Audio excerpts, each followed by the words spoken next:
Che cosa è caduto questa mattina dalla facciata di questo storico edificio? C'è stata una piccola caduta di materiale, però abbiamo notato un'infiltrazione d'acqua nel porticato. Vigili del fuoco che cosa hanno notato nel loro sopralluogo quindi? È un grave stato di ammoloramento che va a compromettere l'edificio e pertanto hanno disposto di interdizione alla viabilità. Quindi ora la strada è chiusa, ANAS è intervenuta, come comune che cosa potete fare adesso?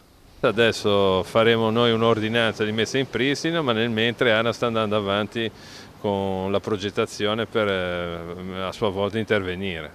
Quali sono le strade alternative? Ricordiamolo bene per chi viaggia. La strada alternativa a salire si arriva all'altezza della scuola di Mezzanego, lì a Prati, si sale sulla SP 37 per Semovigo, poi si scende sulla strada del Passo del Bocco fino a Borgonovo e poi si prosegue per Bordonasca e per la Val d'Avito. Chi torna invece dal Passo del Bocco, quindi Montemoggio, deve proseguire per Semovigo. A San Siro deve prendere per Semovigo, mentre invece chi scende da Bordonasca sale fino a San Siro e poi passa a Semovigo e scende a Prati di Mezzanego. Già da tempo si parlava addirittura di un progetto di allargamento di questo voltino, ora forse è venuta l'occasione per riprovare a spingere su questo tipo di progetto. Aveva spinto tanto il comune, poi la provincia era andata in crisi, non era riuscito a portarla a termine, adesso si potrebbe riproporre.